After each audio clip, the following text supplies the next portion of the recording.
ممن دعا إلى الله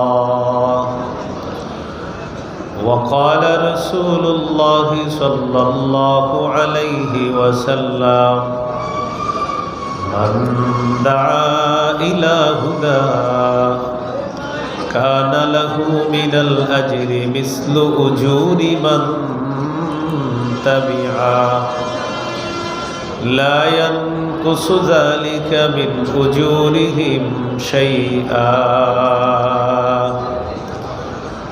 ومن دعا إلى ضلالة كان عليه من الإثم مثل آثام من تبعه لا ينقص ذلك من آثامهم شيئا أو كما قال عليه الصلاة والسلام اللهم صل على محمد وعلى آل محمد كما صليت على إبراهيم وعلى آل إبراهيم إنك حميد مجيد اللهم بارك على محمد وعلى آل محمد كما باركت على إبراهيم وعلى آل إبراهيم إنك حميد مجيد আমাদেরকে এই মাহফিলে উপস্থিত হওয়ার তৌফিক দান করেছেন বলি আলহামদুলিল্লাহ।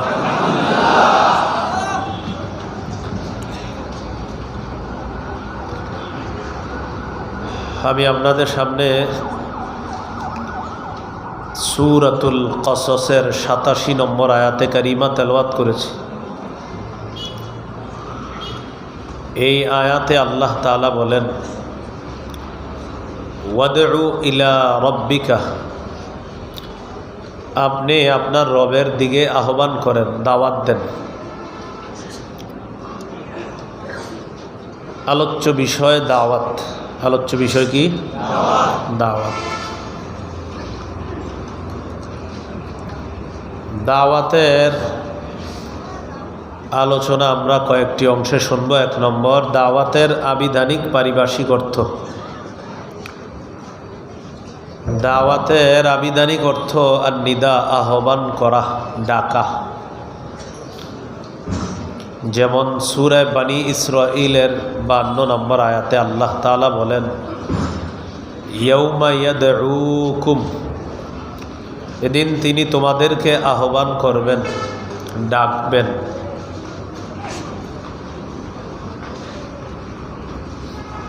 দাওয়াতের পারিভাষিক অর্থ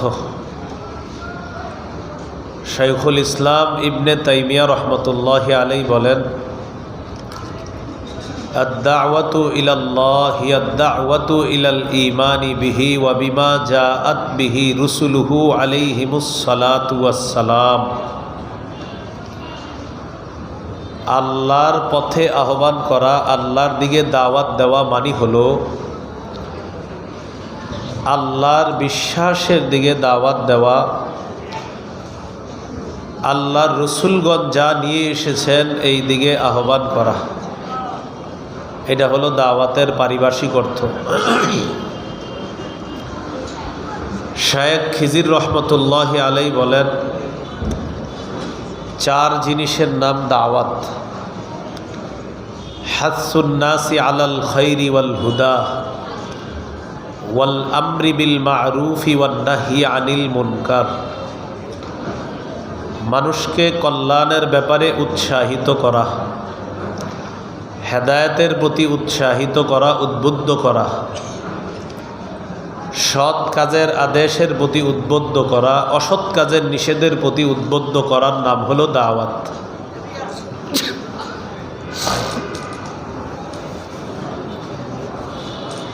এইগুলো 1 নম্বর আলোচনা, দাওয়াতের আবিধানিক পারিভাষিক অর্থ।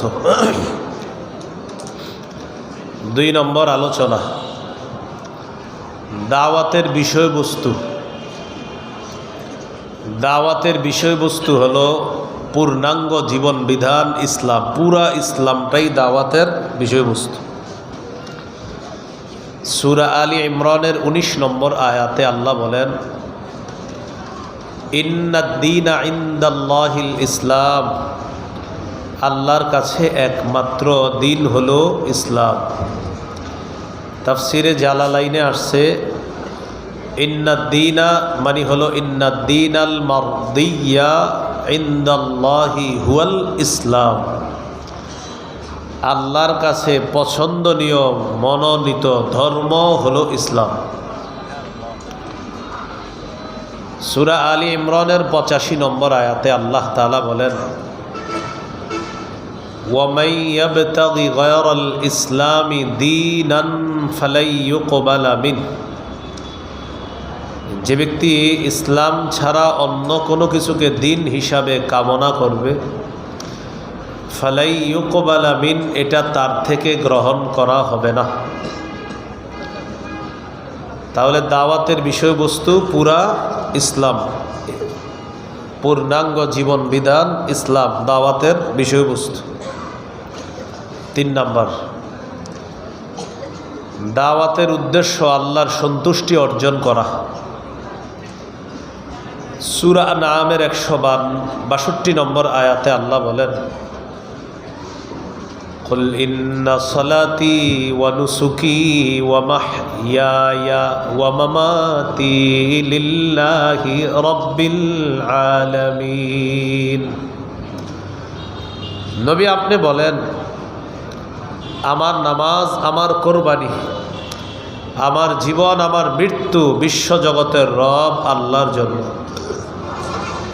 আমার জীবনে আমি যা করব সব কার জন্য? তো দাওয়াত দিব কার জন্য? তাহলে দাওয়াত মানে আল্লাহর সন্তুষ্টি অর্জন করা, এটা উদ্দেশ্য দাওয়াতের। নাসাইর হাদিস 3140 নম্বর হাদিস। এই হাদিসের মধ্যে আছে, قال رسول الله صلى الله عليه وسلم إن الله لا يقبل من العمل إلا ما كان له خالصا। আল্লাহ তাআলা ততক্ষণ বান্দার আমল কবুল করেন না, যতক্ষণ এই আমল ইখলাসের সাথে না হবে ততক্ষণ এই আমল আল্লাহ কবুল করেন না। তাহলে দাওয়াতের উদ্দেশ্য আল্লাহর সন্তুষ্টি অর্জন করা।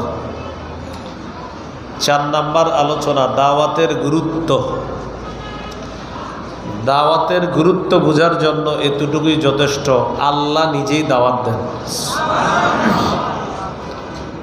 আল্লাহ তাআলা বলেন, ওয়াল্লাহু ইয়াদউ ইলা দারিস সালাম, আল্লাহ শান্তির ঘরের দিকে আহ্বান করেন। দারুস সালামের দিকে আল্লাহ দাওয়াত দেন, শান্তির ঘরের দিকে আল্লাহ দাওয়াত দেন, শান্তির বাড়ির দিকে আল্লাহ দাওয়াত দেন। অন্য আয়াতে আছে, ওয়াল্লাহু ইয়াদউ ইলাল, ভাই আওয়াজ আগেরটাই ঠিক আছে, বাড়ায়েন না, কই মাইকম্যান আওয়াজ বাড়ায়েন না। ওয়াল্লাহু ইয়াদউ ইলাল জান্নাতি ওয়াল মাগফিরাহ, আল্লাহ জান্নাতের দিকে আহ্বান করেন, ক্ষমার দিকে আহ্বান করেন, ক্ষমার দিকে ডাকেন। আল্লাহ ডাকেন জান্নাতের দিকে, আল্লাহ ডাকেন ক্ষমার দিকে।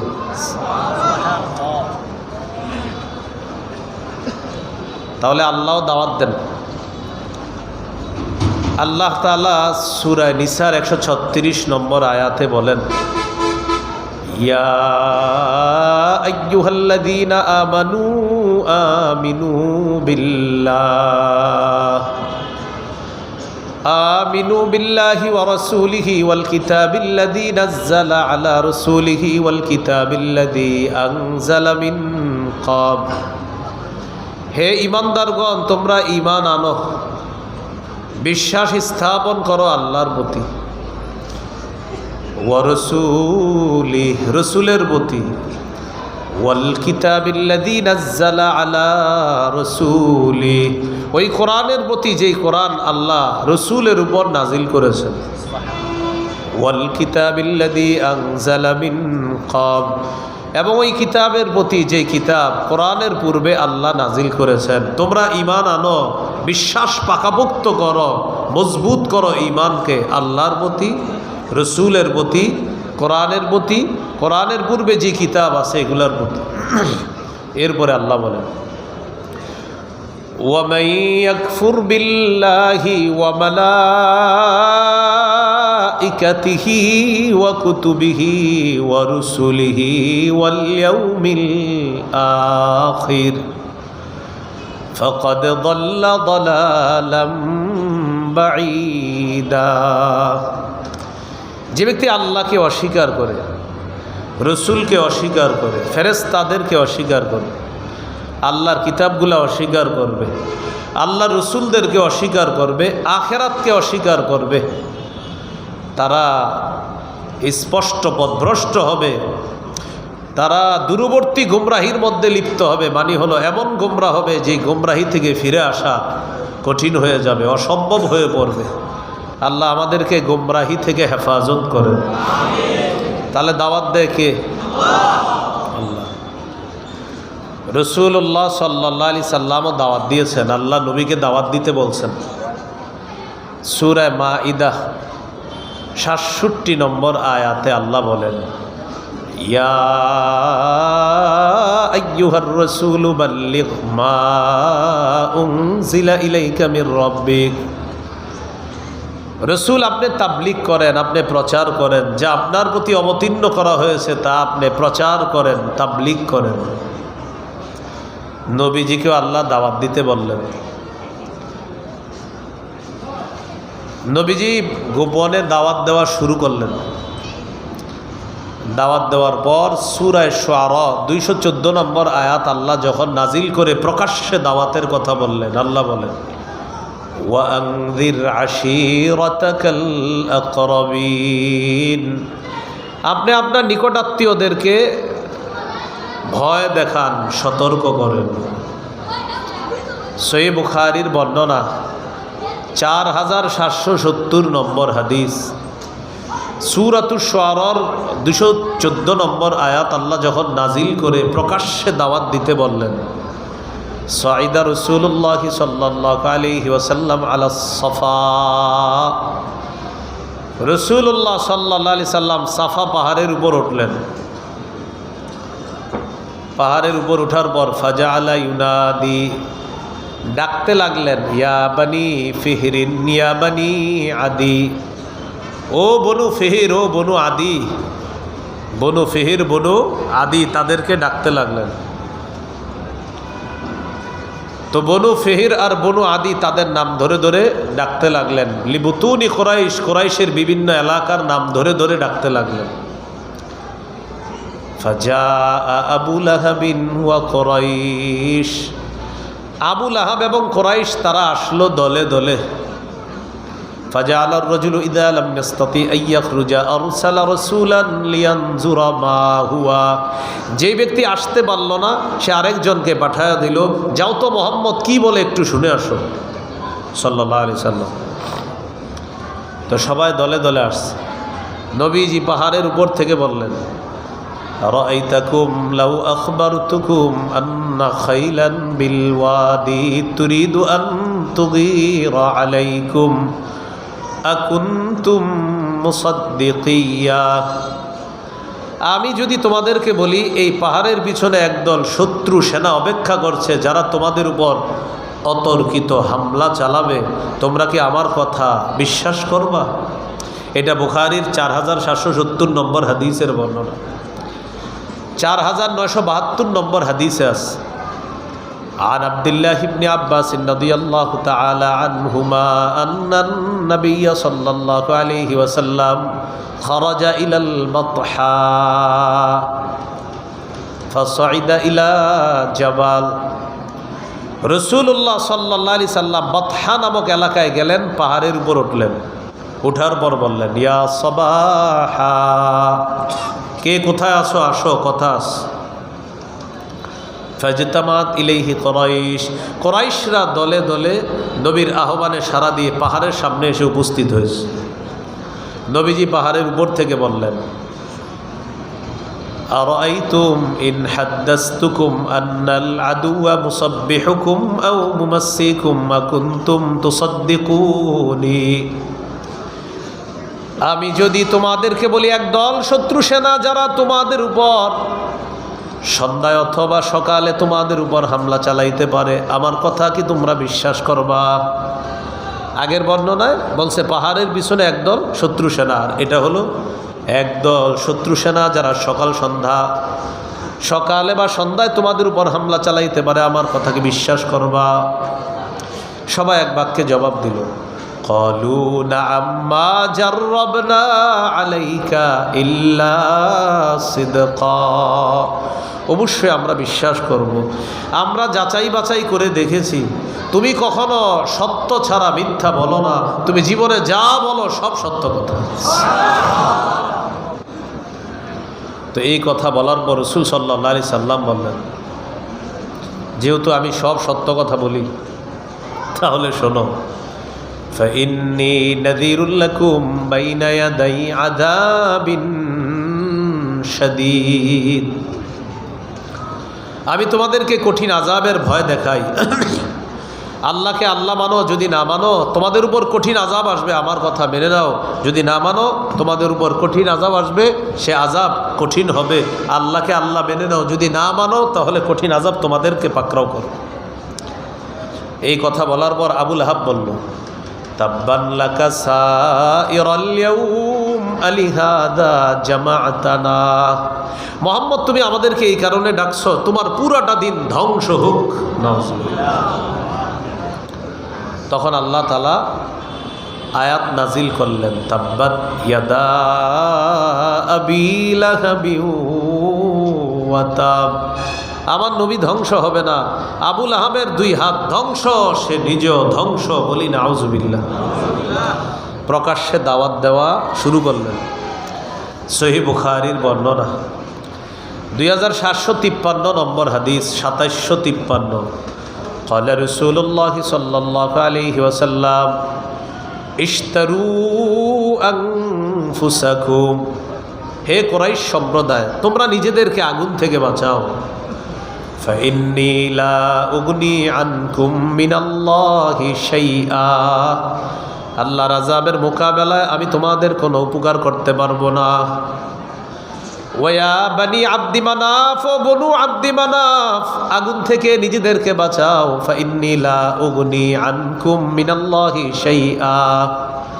আল্লাহর আযাবের মোকাবেলায় আমি তোমাদের কোনো উপকার করতে পারবো না। এরপর বললেন, ইয়া আব্বাস ইবনে আব্দুল মুত্তালিব, ও নবীর চাচা আব্বাস, মানে নিজের চাচাকে ডেকে বললেন, আপনি আমার চাচা, নিজেকে আগুন থেকে বাঁচান। ফাইন্নী লা উগনি আনকা মিনাল্লাহি শাইআ। আমি আপনাকে আল্লাহর আযাবের মোকাবেলায় কোনো উপকার করতে পারবো না। ইয়া সফিয়াতা আম্মাতা রাসূলিল্লাহি সাল্লাল্লাহু আলাইহি ওয়াসাল্লাম, ও আমার ফুফু সফিয়া, আপনি আমার ফুফু, আমি আপনার ভাতিজা, আগুন থেকে নিজেকে বাঁচান। আমি কিন্তু আল্লাহর আযাবের মোকাবেলায় আপনার কোনো উপকার করতে পারবো না।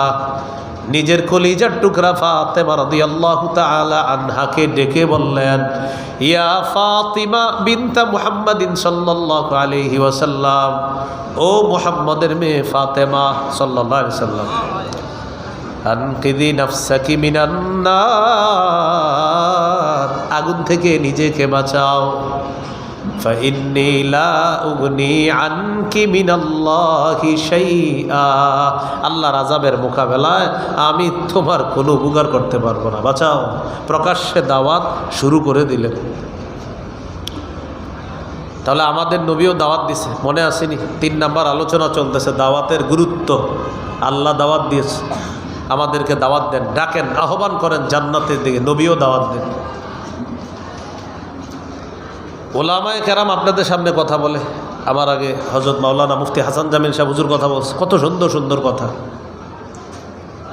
4 শ্রেণী মানুষ কি সুন্দর করে ব্যাখ্যা দিলেন। এই যে কথাগুলো বললেন এটাও দাওয়াত। قال رسول الله صلى الله عليه وسلم مثل الذي يتعلم العلم ثم لا يحدث به كمثل الذي يكنز الكنز ثم لا ينفق منه। কোনো ব্যক্তি যদি ইলম অর্জন করে, করার পর যদি ইলম প্রচার না করে, দাওয়াতের কাজ যদি না করে, প্রচার প্রসারের কাজ, তাবলীগের কাজ যদি না করে, সে ওই ব্যক্তির মতো হয়ে যাবে যে ব্যক্তি টাকা সঞ্চয় করলো কিন্তু খরচ করে না। এক ব্যক্তি টাকা সঞ্চয় করে, জমা করে, খরচ করে না। নবী বলেন কোন আলেম এলেম শিক্ষা করার পর এটা যদি বিতরণ না করে, সে আলেম ওই ব্যক্তির মতো যে টাকা পয়সা সঞ্চয় করে কিন্তু খরচ করে না। তো উলামায়ে কেরামের দায়িত্ব, তারা যা জানে এটা অন্যকে জানায় দিতে হবে। এখান থেকেও বুঝে আসে তাবলীগের, দাওয়াতের কতটা গুরুত্ব। আল্লাহ আমাদেরকে গুরুত্ব বুঝে দাওয়াতের কাজ করার তৌফিক দান করেন। এগুলো 4 নাম্বার কথা। 1 নাম্বার আবিধানিক পারিভাষিক অর্থ, 2 নাম্বার বিষয়বস্তু, 3 নাম্বার গেল উদ্দেশ্য, 4 নাম্বার গেল দাওয়াতের গুরুত্ব, 5 নাম্বার দাওয়াতের পদ্ধতি। বলেন দাওয়াতের কি গুরুত্বপূর্ণ আলোচনা। 1 নাম্বার পদ্ধতি কৌশলে দাওয়াত দেওয়া। প্রিয় ভাইয়ারা, কিভাবে দাওয়াত দেওয়া? সূরা নাহল 125 নম্বর আয়াত, 14 পারা 20 নম্বর পৃষ্ঠা। আল্লাহ বলেন উদউ ইলা সাবিলি রাব্বিকা বিল হিকমাতি ওয়াল মাউইযাতিল হাসানাহ ওয়াজাদিলহুম বিল্লাতী হিয়া আহসান।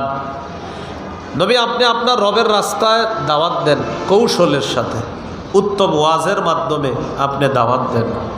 ওয়াজাদিলহুম বিল্লাতী হিয়া আহসান, আপনি বাতিলদের সাথে উত্তম পন্থায় মোকাবেলা করেন। তাহলে কৌশলে দাওয়াত দেওয়া। বলেন কিভাবে দাওয়াত দেওয়া? 2 নাম্বার নরম ভাষায় দাওয়াত দেওয়া। নরম ভাষায়, ভাই আসেন আসেন নামাজে আসেন। এই মেয়ে এত বেডের করবেন না, জানতো তা আবার বলবেন ভাই আসেন না। 10 মিনিট পরে আসেন, যান 10 মিনিট পরে আবার যাবেন, ভাই চলেন। এখন ব্যস্ত আছি, 1 ঘন্টা পরে আসেন, 1 ঘন্টা পরে গিয়ে বলবেন ভাই পায়ে পড়ি, চলেন না নামাজ। এইভাবে নরম ভাষায় দাওয়াত দিতে হবে। আর ঘটনাচক্রে যদি আপনার দাওয়াতে ওই লোকটা নামাজি হয়েই যায়, এটাই আপনার নাজাতের জন্য যথেষ্ট হয়ে যেতে পারে। নরম ভাষায় দাওয়াত দেওয়া। সূরা তাহা 42, 43, 44 নম্বর আয়াতে আল্লাহ বলেন ইযহাব আনতা ওয়া আখুকা বিআয়াতি ওয়ালা তানিয়া ফি যিকরি। মুসা নবীকে আল্লাহ বলেন আপনি এবং আপনার ভাই আমার আয়াতগুলা নিয়ে যান। ওয়ালা তানিয়া ফি যিকরি, আমার নিদর্শন নিয়ে আপনারা যান, আমাকে স্মরণ করার ক্ষেত্রে অলসতা করবেন না। ইযহাবা ইলা ফিরআউনা ইন্নাহু তাগা, আপনারা 2 জন ফেরাউনের কাছে যান। ফেরাউন নাফরমানি করেছে, সীমা লঙ্ঘন করেছে। ফাকুলা লাহু কাওলাল লায়্যিনাল লাআল্লাহু ইয়াতাযাক্কারু আও ইয়াখশা, আপনারা 2 জন ফেরাউনের সাথে নরম ভাষায় কথা বলবেন, নরম ভাষায় দাওয়াত দিবেন। হয়তো ফেরাউন উপদেশ গ্রহণ করবে, না হয় ভয় করবে। বলেন তো কোন ভাষায় কথা বলতে বলছে আল্লাহ? তাহলে দাওয়াতের 2 নম্বর পদ্ধতি নরম ভাষায় দাওয়াত দেওয়া। 3 নম্বর কথা বলেন কর্কশ ভাষী না হওয়া। বলেন সবাই বলেন কি ভাষী না হওয়া? কর্কশ ভাষী না হওয়া। এখন মনে করেন আমি দাওয়াতের কাজ করতে গিয়ে বললাম, ওলামায়ে কেরাম যদি আমাদের কথা সোজাভাবে মানে ভালো কথা, না মানলে কেমনে মানান যায় আমরা জানি। এটা কি কোনো কথা হইল? হ্যাঁ, মনে করেন কেউ বলল যে আমরা তাদেরকে বলেছি তারা যদি মানে ভালো কথা, না মানলে কিভাবে মানাবো এই নিয়ম আমগো জানাস। তো এটা কি সুন্দর দাওয়াতের ভাষা হলো? এটা দাওয়াতের ভাষা না। কর্কশ ভাষী না হওয়া, কঠিন হৃদয়ের অধিকারী না হওয়া। সূরা আলী ইমরানের 159 নম্বর আয়াতে আল্লাহ বলেন, ওয়ালাউ কুনতা ফাজ্জান গালিজাল কলবি লানফাদ্দু মিন হাওলিক। নবী, আপনি যদি কর্কশ ভাষী হতেন আর কঠিন হৃদয়ের অধিকারী হতেন, লানফাদ্দু মিন হাওলিক, সাহাবীগণ আপনার আশেপাশ থেকে সবাই চলে যাইত যদি আপনি কর্কশ ভাষী হতেন আর কঠিন হৃদয়ের অধিকারী হতেন। তাহলে কর্কশ ভাষী হওয়া যাবে না। যিনি দাওয়াত দিবে, দায়ী হবে দাওয়াতের কাজ যিনি করবে, তিনি কর্কশ ভাষী হওয়া যাবে না। এখন গুরুত্বপূর্ণ একটা অংশ। আপনাদের অনেকের প্রশ্ন হইতে পারে, হুজুর দাওয়াতের ভাষা যদি নরম হয় তাহলে আপনাদের হজরত মাওলানা মামুনুল হক দামাত বরকাতুহুমুল আলিয়া উনি গরম ভাষায় বক্তব্য দেন কেন? প্রশ্ন হতে পারে। কি হতে পারে? প্রশ্ন। এবার আমার সাথে বলেন, বলেন মুনাফিকদের বিরুদ্ধে, জালেমদের বিরুদ্ধে কঠোর হওয়া আল্লাহ আদেশ করেছেন। কে আদেশ করেছেন? এবার বলেন জালেমদের বিরুদ্ধে, মুনাফিকের বিরুদ্ধে সতর্ক বার্তা হিসাবে কঠোর ভাষা প্রয়োগ করা কোরআনেও পাওয়া যায়, হাদিসেও পাওয়া যায়। এই যে হযরত মাওলানা মুফতি হাসান জামিল সাহেব হুজুর শেষের দিকে ভাষণ দিলেন না করা, তো আপনারা আজকে আমার বয়ানের পরে আল্লাহ জানে যাওয়ার সময় হয়তো বলে ফেলতেন, আচ্ছা আপনি না বললেন নরম ভাষায় দাওয়াত দিতে, হুজুর গরম হইল কেন? বুঝতে পারেন? এজন্য উত্তর শিখে নেন। জালেমের বিরুদ্ধে, মুনাফিকের বিরুদ্ধে গরম হওয়া, এটা কোরআনেও আছে, হাদিসও আছে। সূরা তাহরিম বলেন কোন সূরা? 9 নম্বর আয়াত। কত নম্বর বলেন? 28 পারা 20 নম্বর পৃষ্ঠা। সূরা তাহরিম 9 নম্বর আয়াত। কত পারা? কত পারা? কত নম্বর পৃষ্ঠা? কোন সূরা? কত নম্বর আয়াত? এই আয়াতে আল্লাহ বলেন, ইয়া আইয়ুহান নাবিয়্যু জাহিদিল কুফফার ওয়াল মুনাফিকিনা ওয়াগলুজ আলাইহিম। নবী, আপনি কাফের মুনাফিকদের বিরুদ্ধে লড়াই করেন। ওয়াগলুজ আলাইহিম, তাদের বিরুদ্ধে কঠোর হন। কি হন? ওয়াগলুজ, কঠোর হন। আলাইহিম, তাদের বিরুদ্ধে। তাহলে মুনাফিকদের, তাহলে আমাদের দেশের কোনো আলেম যদি মুনাফিকদের বিরুদ্ধে, জালেমদের বিরুদ্ধে আর মাজলুমের পক্ষে কঠোর ভাষা ব্যবহার করেন, এটা দোষণীয় না, বরং এই কথাও কোরআন সুন্নায় পাওয়া যায়। এবার প্রশ্ন হলো, মাওলানা মামুনুল হক হাফিজাহুল্লাহ সহ আরও অনেকে যেই ভাবে, যেই পদ্ধতিতে, যেই স্টাইলে বয়ান দেয়, দেখি এই স্টাইল হাদিসে আছে কিনা। যদি থাকে আজকের পরে আর কেউ সমালোচনা করবেন না। ইবনে মাজা হাদিসের কিতাব 45 নম্বর হাদিস, কানা রাসূলুল্লাহ সাল্লাল্লাহু আলাইহি ওয়াসাল্লাম ইদা খাতাবা, নবীজি যখন ভাষণ দিতেন, বলেন কি দিতেন? ইহমাররাত আইনা, নবীর চোখ লাল হয়ে যেত। চোখ কি হইতো? লাল হইতো কেন? ওয়া আলা সাউতুহু, নবীর আওয়াজ উঁচু হয়ে যেত। কি হইতো? তাহলে মিলান, চোখ, আওয়াজ। ওয়াশতাদ্দা গদবুহু, প্রচুর রাগ হয়ে যাইতেন। কি হইতেন? তাহলে এবার মিলান পুরাটা। এখন আমাদের দেশে বিশেষ করে ইবনে শেখুল হাদিস তিনি যখন বক্তব্য দেন, দেখেন একটা কথা হলো আপনি ওনারা দেখতে পারেন না, এটা এক বিষয়। দেখতে পারেন না বলে ওনার কোনো কাজ যদি সুন্নাহ মোতাবেক হয়, সেই কাজের বিরোধিতা আপনি করতে পারেন না। আর আসল কথা হলো কি জানে, আমাদের দেশে একটা নিয়ম হলো, আমি যারে দেখতে পারবো না, হ্যাঁ যদি সুবহানাল্লাহ পরে তাও বলবো আপনি সিনটা এত জোরে বললেন কেন? আপনি বায়ের মধ্যে একটু এরকম হওয়া উচিত ছিল, হায়ের মধ্যে আপনি টানটা মনে হয় একটু মাঝারি দিয়ে ফেলছেন, মানে দেখতে পারি না তো এই জন্য আমি কিছু একটা বাইর করতে হবে। তো এটা তো ঠিক না। আসলে এটা কি ঠিক না? এটা ঠিক না। ওই হুজুর বললেন যে অনেকে আপনারা দাড়ি রাখেন না, কিন্তু এটা বুঝেন যে না, দাড়ি রাখা আসলে জরুরি, কিন্তু রাখি না, আমি ইনশাল্লাহ রাখবো, বা আমি দাড়ির বিরুদ্ধে না। কিন্তু কি বললেন, যদি এরকম হয় যে আপনি দাড়ির সমালোচনা করেন, দাড়ি নিয়ে কটূক্তি করেন, তা আপনি ইসলাম থেকে বের হয়ে যাবেন। তাহলে অনেক ভাই আছে আমাদের, যে ভাইয়ারা দাড়ি রাখতেছে না, কিন্তু ইনশাল্লাহ আমরা আশাবাদী রাখবে, কিন্তু তারা দাড়ির বিরুদ্ধে না। কিসের বিরুদ্ধে না? দাড়ির বিরুদ্ধে না। তাহলে নবীজি যখন ভাষণ দিতেন, চোখ লাল হয়ে যেত, আওয়াজ উঁচু হয়ে যেত, রাগ হইতেন প্রচণ্ড। কান্নাহু মুন্দিরু জাইশিন, যেন নবীজি কোনো দলকে সতর্ক করতেন, সতর্ক বার্তা দিতেন, এমনভাবে আল্লাহ রসুল ভাষণ দিতেন। তাহলে আসেন মূল আলোচনা আবার চলে আসে। 5 নাম্বার আলোচনা চলতেছে। দাওয়াতের পদ্ধতি 1, কৌশলে দাওয়াত দেওয়া। 2, নরম ভাষায় দাওয়াত দেওয়া। 3, কর্কশ ভাষী না হওয়া। এখানে আবার শিখছি প্রয়োজনে মুনাফিকদের বিরুদ্ধে, জালেমদের বিরুদ্ধে কঠোর ভাষা প্রয়োগ করার সুযোগ আছে, এটা নিয়ম আছে। আল্লাহ কথাগুলো মনে রাখার তৌফিক দান করুন। 6 নম্বর আলোচনা, দাওয়াতের ফজিলত। যারা নিয়মিত 3টা কাজ করবেন, ইনশাল্লাহ আল্লাহ আপনাকে সফল মুমিন বলে ঘোষণা করছে। মানে আরও অনেকগুলা গুণ আছে, এর মধ্যে 3টাও স্পেশাল। মানে এখন শুরু হইল কি, গরমও হয় আবার ঠান্ডা হয়, বুঝছেন, আবার একটু পরে ঠান্ডা লাগবে। যাই হোক, সূরা আলী ইমরানের 104 নম্বর আয়াতে আল্লাহ বলেন, ওয়ালতাকুম মিনকুম উম্মাতুন ইয়াদউনা ইলাল খায়র ওয়ায়ামুরুনা বিল মা'রুফি ওয়া ইয়ানহাউনা আনিল মুনকার ওয়া উলাইকা হুমুল মুফলিহুন। তোমাদের মধ্যে এমন একটা দল থাকা উচিত, যেই দল কল্যাণের প্রতি আহ্বান করবে, দাওয়াত দিবে। ওয়ায়ামুরুনা বিল মা'রুফি, সৎ কাজের আদেশ করবে। ওয়ায়ানহাউনা আনিল মুনকার, অসৎ কাজ থেকে নিষেধ করবে।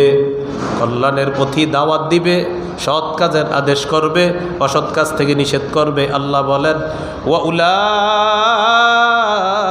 হুমুল মুফলিহুন, তারাই সফল, আমি আল্লাহ কোরআনে ঘোষণা করলাম। তাহলে দাওয়াত দেওয়া কল্যাণের কাজে, সৎ কাজের আদেশ করা, অসৎ কাজে নিষেধ যারা করবে তারা সফল। আল্লাহ আমাদেরকে দাওয়াতের কাজ করে সফল হওয়ার তৌফিক দান করে। 2 নাম্বার ফজিলত, যারা দাওয়াতের কাজ করে তাদের এই দাওয়াতের আহ্বানটা, দাওয়াত, ভাই আল্লাহর পথে চলেন, এই কথাটা পৃথিবীর সর্বশ্রেষ্ঠ কথা। সুবহানাল্লাহ, এই কথার চেয়ে দামি কথা আর নাই। সূরা হামিম আস-সাজদা 33 নম্বর আয়াত। এই আয়াতে আল্লাহ বলেন, ওয়ামান আহসানু কাওলাম মিম্মান দাআ ইলাল্লাহ, ওই ব্যক্তির চেয়ে উত্তম কথা আর কার কথা হতে পারে যে মানুষকে আল্লাহর পথে আহ্বান করে। এই আয়াতে মাখলুকের মধ্যে 1 নম্বর শ্রেষ্ঠ আহ্বানকারী মুহাম্মদ সাল্লাল্লাহু আলাইহি সাল্লাম। 2 নাম্বার, আল মুআদ্দিনুনা সুলাহা হিনা ইয়াকুলুনা হাইয়া আলাস সালাহ হাইয়া আলাল ফালাহ। 2 নাম্বার হলো মুয়াজ্জিন সাহেব যারা আছে, তারা যখন আজানে বলে হাইয়া আলাস সালাহ হাইয়া আলাল ফালাহ, তখন তাদের এই আহ্বানটা পৃথিবীর শ্রেষ্ঠ আহ্বান হয়ে যায়। এই জন্য আজান দিবেন, সবাই আজান দিবেন। মাঝে মাঝে মুয়াজ্জিনের ফজিলত অর্জন করার জন্য বলবেন, মুয়াজ্জিন সাহেব আপনি আজকে একটু রেস্ট নেন, আমারে আজান দিতে দেন।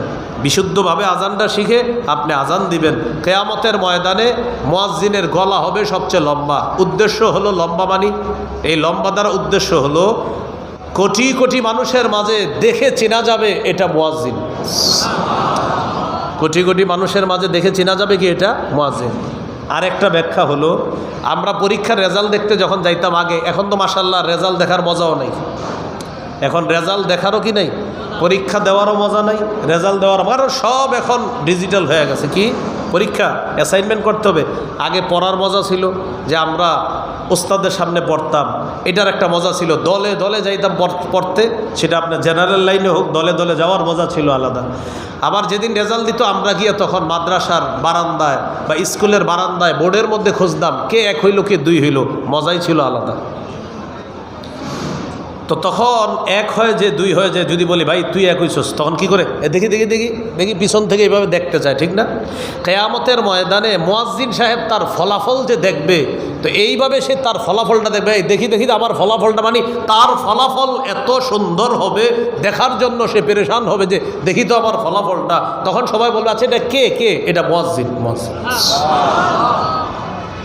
এই হলো কিয়ামতের ময়দানে মুয়াজ্জিন সাহেব। আর এটা ইবনে হাজার ব্যাখ্যা করছে এটার, আসকালানি রহমতুল্লাহ আলাইহি। তাহলে আল্লাহর দিকে আহ্বান করা এটা হলো সবচেয়ে শ্রেষ্ঠ আহ্বান। এই হলো 2 নম্বর ফজিলত। 3 নম্বর,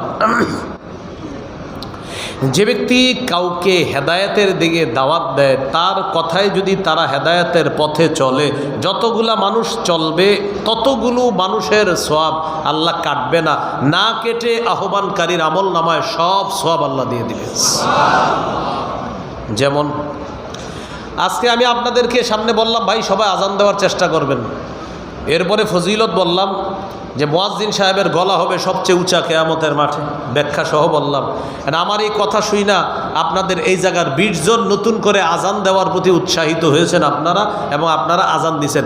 আপনারা 20 জন আজান দেওয়ার পর যে সোয়াবটা পাবেন, আপনাদের সোয়াব আল্লাহ কাটবে না, না কাইটা আমারও 20 জনের সোয়াবটা দিবেন।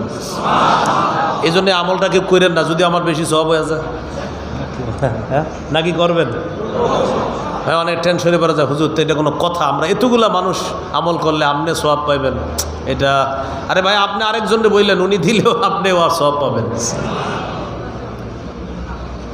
সহিহ মুসলিমের হাদিস 6697 নম্বর হাদিস। এটা হলো আপনাদের পকেটের হুজুর অনুযায়ী, উস্তাদ অনুযায়ী নাম্বারটা, আর আমাদের মাদ্রাসার পাঠ্যপুস্তক অনুসারে 2674 নম্বর হাদিস। এই হাদিসের মধ্যে আছে قال رسول الله صلى الله عليه وسلم من دعا إلى هدى كان له من الأجر مثل أجور من تبعا لا ينقص ذلك من أجورهم شيئا। যে ব্যক্তি কাউকে হেদায়েতের দিকে আহ্বান করে, তার আমল নামায় যত মানুষ তার এই কথা শুনবে, এই পরিমাণ মানুষের প্রতিদান আল্লাহ আহ্বানকারীকে দিয়ে দিবেন, তাদের প্রতিদান না কেটে সমপরিমাণ প্রতিদান আহ্বানকারীর আমল নামায় আল্লাহ দিয়ে দিবেন। আহা, পরে কি বলে দেখেন, ওমান দাআ ইলা দালালা কানা আলাইহি মিনাল ইসমি মিসলু আসামি মান তাবিআ। কেউ যদি কাউকে পথভ্রষ্টতার দিকে আহ্বান করে, যতজন মানুষ পথভ্রষ্ট হবে ওই মানুষগুলার গুনাহ তো হবে, ওই পরিমাণ গুনাহ আপনিও পাবেন। এখন চিন্তা করেন, যারা সিনেমা হল বানায় বা কোনো গুনাহের সূচনা করে, বড় বড় গুনাহের সূচনা করে দিছে, বাস এই গুনাহ মানে তার ইনভেস্ট হলো গুনাহ, মানে আপনারা গুনাহ করবেন, এটা হলো তার টাকা কামাই, মানে গুনাহ কইরা টাকা কামাই করা। আর হজে যায় প্রতি বছর আর বলে এটা আমার 44তম হজ, এটা আমার 43তম, এটা আমার 32তম, 32 না, আপনি 32,000তম করেন। আবিষ্কার করছে কিসের? গুনাহ পাপের।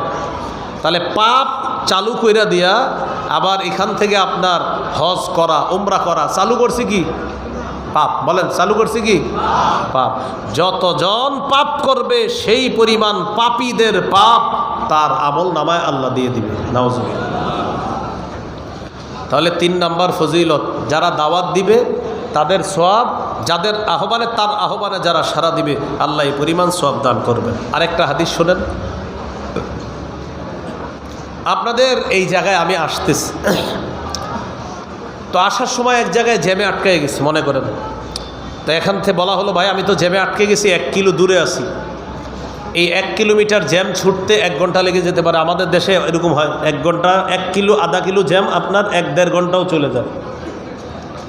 গতকালকে আপনার মানে 100 মিটারও হবে না, সামান্য একটা জায়গা 48 মিনিট এক জায়গায় বসা। কয় মিনিট? 48 মিনিট এরকম হয়ে যায় অনেক সময় জ্যামে বললে। তো আমি বললাম আমি তো জ্যামে পড়ছি, একটা মোটর সাইকেল নিয়ে আসেন, টান দিয়ে নিয়ে যান, তাহলে বাকি আমারে কিন্তু কখনো মোটর সাইকেল উঠানোর চেষ্টা করেন, আমি স্বপ্নেও মোটর সাইকেলে উঠতে চাই না। এটা এমনি বললাম উদাহরণ, কীভাবেও না, স্বপ্নেও না, বাস্তবে তো নাই, স্বপ্নেও না। হ্যাঁ, তো আমি বললাম যে একটা মোটর সাইকেল নিয়ে আসেন, টান দিয়ে নিয়ে যান। আমার আম্মার নিষেধ আছে, এই জন্য আম্মার নিষেধ, এক তো নিষেধ আছে, দ্বিতীয়ত আমি যে কোনো কারণে সাইকেল মোটর সাইকেল কঠিন ভয় পাই। হ্যাঁ, তো আপনারা কেউ মোটর সাইকেল দিয়ে আনতে গেলেন, আনতে যাওয়ার পর যিনি মোটর সাইকেল দিবে তার কাছে মোটর সাইকেল নাই। আমি ফোন দিছি, আপনি মোটর সাইকেল নেন। হুজুর আমার তো মোটর সাইকেল নাই। তাহলে যার আছে তাকে পাঠিয়ে দেন। তো উনি কি করলেন, নিজে মোটর সাইকেল দিতে পারে নাই, এমনি একজনের কাছে পাঠাইছে, ভাই তুমি একটু মোটর সাইকেলটা নিয়ে যাও, হুজুরে দেখো আনা যায় কিনা। তাহলে এক ব্যক্তি মোটর সাইকেল নিজে দিতে পারে নাই, আরেকজনকে শুধু বলছে তার মোটর সাইকেলটা নিয়ে যাও। তাহলে একজনে দিতে পারে নাই, রাস্তা দেখায় দিছে তার কাছে যাও, সে হয়তো দিতে পারবে।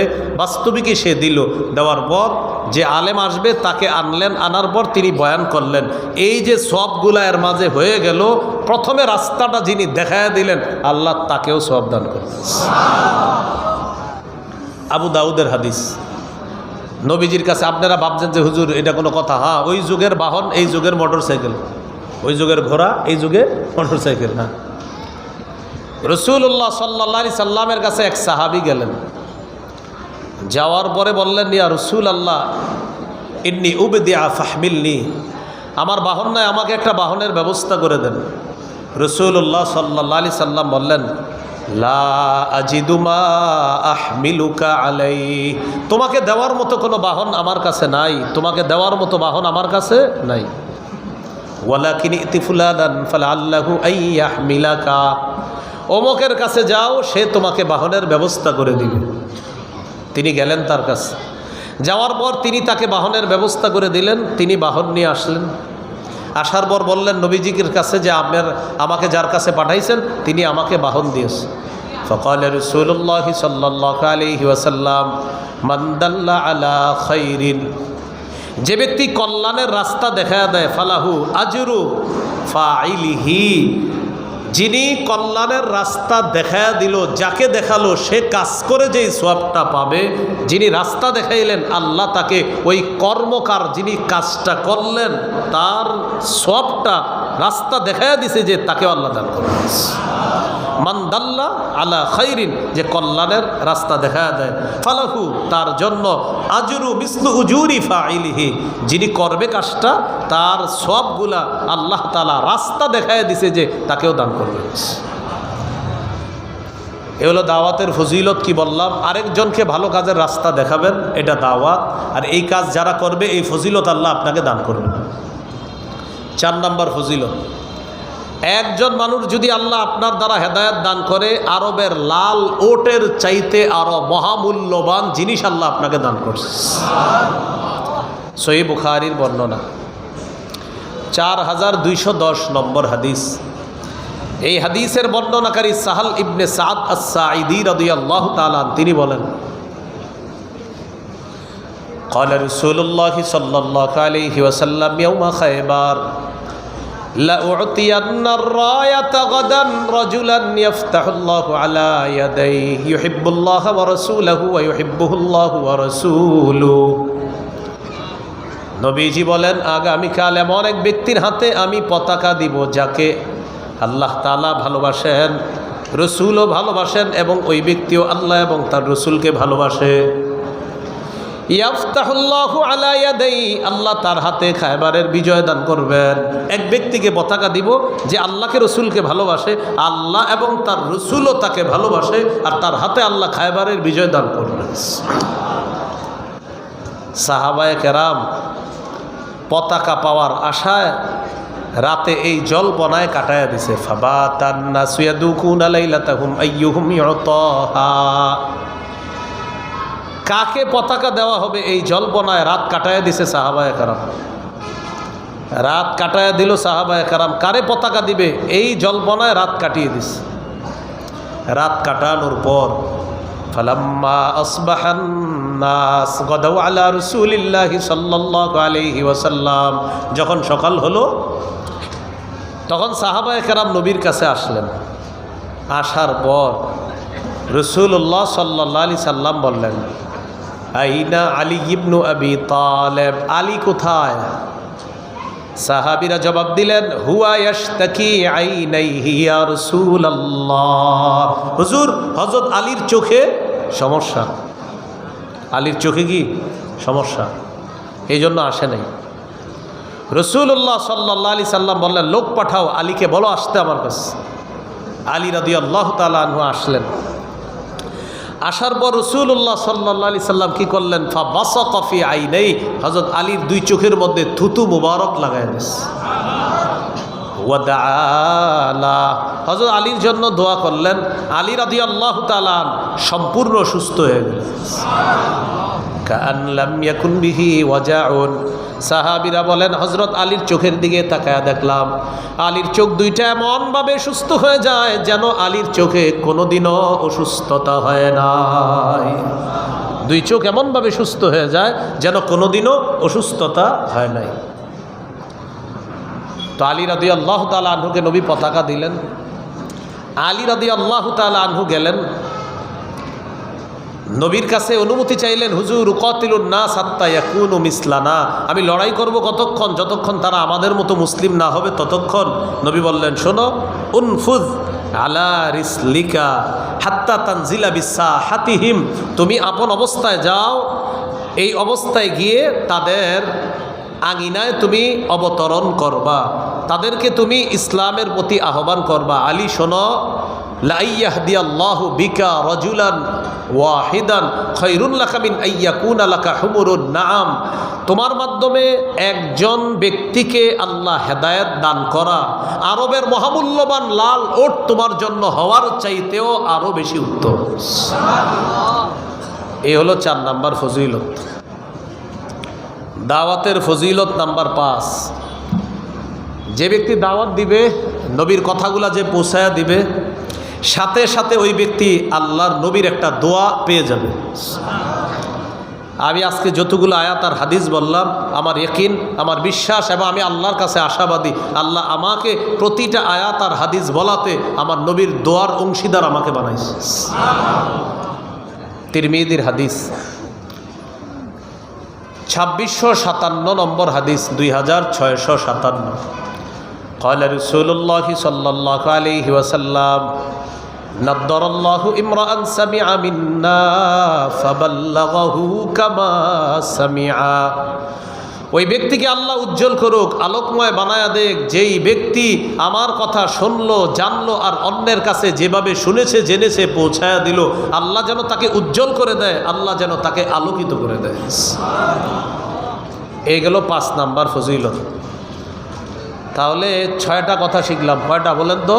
6টা। 6 নাম্বার আলোচনা চলতেছিল দাওয়াতের ফজিলত। 7 নাম্বার আলোচনা দাওয়াত না দেওয়ার পরিণতি। আপনাদের এই এলাকায় একটা অপকর্ম শুরু হয়েছে, আপনারা এই অপকর্মটা বাধা দিতে সক্ষম ছিলেন, ওলামায়ে হজরত সবাই মিলে বাধা দিতে সক্ষম ছিলেন, কিন্তু বাধা দেন নাই, সক্ষমতা থাকা সত্ত্বেও বাধা দেন নাই। নবী বলেন, তাদেরকে জানায়া দাও কিয়ামতের আগে, মরণের আগে তাদেরকে আল্লাহ গজব দিবে, গজব। যারা সক্ষমতা থাকা সত্ত্বেও হারাম কাজে বাধা দেয় নাই, আল্লাহ তাদেরকে কঠিন আযাব দিবে মরার আগে, এটা জানায়া দাও। যেমন আগামী রমজান মাসে দিনের বেলা যারা লাল কাপড় টানায়া বিরিয়ানি দিনের বেলা বিক্রি করবে, তা আপনারা এরকম একটা কথার কথা, একটা হলো আপনাদের শক্তি নেই, সামর্থ্য নেই, একটা হলো শক্তি আছে, আপনারা চাইলে বাধা দিতে পারেন, এরপরেও বাধা দেন না, তো লিখে রাখেন মরার আগে আল্লাহ আপনাকে কোনো কোনো গজবে ফেলাবে। হ্যাঁ, রমজান মাসে বিরিয়ানি বেচে না অনেকে, লাল কাপড় বিক্রি করে। এজন্য আমাদের সমাজের একটা অবস্থা হলো, আমরা সৎ কাজের আদেশ অনেক বেশি করি, স্বার্থের কারণে অসৎ কাজের নিষেধ করি না। কিসের কারণে? স্বার্থ কাকে বলে? আমার একজনের সাথে ভালো সম্পর্ক, চিন্তা করলাম উনি মাহফিলে আমার পাশে বসা, আর ঘটনাচক্রে জানতে পারছি উনি সুদ খায়, তো চিন্তা করলাম আজকে সুদের ওয়াজটা করবো না, কারণ আমার পাশে যে বসা আমার মহব্বতের লোক, হ্যাঁ কি মনে করবে? স্বার্থের আঘাতটা কার? আমার মহব্বতের লোক। আমি যদি সুদের ওয়াজটা করি তাহলে উনি তো আমার সামনের দিকে আমার প্রতি খেলটেল রাখবে না। তো এই জন্য আপনার এই স্বার্থের যে একটা আঘাত, এই আঘাতের কারণে অসৎ কাজ থেকে বাধা দিচ্ছি না আমরা। কেন? যে আমার স্বার্থে লাগবে। যদি আমি বলি এটা কি হবে? 31শে ডিসেম্বর 31st নাইট, ওই রাতে বিভিন্ন বাসার ছাদে আপনার আতশবাজি ফুটাইলো, ইত্যাদি ফুটাইলো, তারা করলো। তো এই কাজগুলা যারা করলো, এখন বাড়ির মালিক যারা আছে তারা যদি সিদ্ধান্ত নিত যে আমরা আমাদের বাড়ির ছাদে কাউকে এগুলা করতে দিব না, রাতে ছাদ বন্ধ, যদি নিয়ত করত। কিন্তু মালিক কেন জানেন ছাদ বন্ধ করবে না? মালিকের টেনশন, আমি যদি ছাদ বন্ধ করি ভাড়াটিয়া যদি চলে যায় স্বার্থে আঘাত লাগবে। অসৎ কাজে বাধা দিতে স্বার্থে আঘাত। আপনার দোকান ভাড়া দিছেন, তো এই দোকান এটাতে বিরিয়ানি বিক্রি চলে বা এমন কিছু বিক্রি করে যেটা রমজান মাসে দিনের বেলা বিক্রি করা রমজানের পবিত্রতা নষ্ট করে। এখন আপনি হজ করছেন 20-25 বার হজ করছেন আপনি, মাশাআল্লাহ, ভালো কথা, হ্যাঁ, কিন্তু আপনি এই যে দোকানে হারাম কাজটা হইতেছে এটা আপনি বাধা দেন না কেন? আমি যদি তাকে বাধা দেই, সে যদি আমার দোকান ছেড়ে চলে যায়, পরে আবার দোকানে ভাড়াটিয়া পাওয়া, দোকানদার পাওয়া, নতুন করে আমার দোকান কেউ ভাড়া পাওয়া, এটা আমার জন্য কষ্টকর হতে পারে, তাহলে আমার স্বার্থে আঘাত লাগবে, এই জন্য আমি এই খারাপ কাজে বাধা দিচ্ছি না। আবু দাউদের হাদিস 4339 নম্বর হাদিসের বর্ণনা। ক্বালা রাসূলুল্লাহ সাল্লাল্লাহু আলাইহি ওয়াসাল্লাম, মা মিন রাজুলিন ইয়াকুনু ফি কওমিন ইউমালু ফীহিম বিল মাআসি। নবীজি বলেন, কোন মানুষ কোন এলাকার মধ্যে অবস্থান করে, ওই এলাকার মধ্যে যদি হারাম কাজ হয়, ইয়াকদিরুনা আলা আন ইউগাইয়িরু ফালা ইউগাইয়িরু ইল্লা আসাবাহুমুল্লাহু বিইকাবিন ক্বাবলা আন ইয়ামুতু। কোন এলাকায় কোন মানুষ আছে আর ওই এলাকায় খারাপ কাজ হয়, বাধা দেওয়ার সামর্থ্য ছিল, এরপরেও তারা বাধা যদি না দেয়, ইল্লা আসাবাহুমুল্লাহু বিইকাবিন ক্বাবলা আন ইয়ামুতু, মৃত্যুর আগে আল্লাহ তাদেরকে আযাব দ্বারা পাকড়াও করবেন। মৃত্যুর আগে আল্লাহ তাদেরকে আযাব দ্বারা পাকড়াও করবেন। তাহলে দাওয়াতের কাজ না করার পরিণতি, অসৎ কাজে বাধা না দেওয়ার পরিণতি খবর আছে। আল্লাহ আমাদেরকে সৎ কাজের আদেশ, অসৎ কাজের নিষেধ, এই দোনোটা দাওয়াতের কাজ করার তৌফিক দান করেন। রাসূলুল্লাহ সাল্লাল্লাহু আলাইহি সাল্লাম বলেন, লাতা'মুরুন্না বিল মা'রুফি ওয়া লা তানহাউন্না আনিল মুনকার আও লা ইউশিকান্নাল্লাহু আইয়াবআসা আলাইকুম আযাবান সুম্মা তাদউনাহু ফালা ইউস্তাজাবু লাকুম। অবশ্যই তোমরা সৎ কাজের আদেশ করবা, অসৎ কাজের নিষেধ করবা, অন্যথায় আল্লাহ তোমাদের উপর আযাব দিবেন। আর তোমরা আল্লাহর কাছে দোয়া করবা, সেই দোয়া আল্লাহ তখন আর কবুল করবে না যদি অসৎ কাজের নিষেধ তোমরা ছেড়ে দাও। তাই রাসূলুল্লাহ সাল্লাল্লাহু আলাইহি সাল্লাম বলেন, তোমাদের মধ্যে কেউ যদি কোনো অপছন্দনীয় কাজ দেখে, ফাল্যুগাইয়িরহু বিয়াদিহি,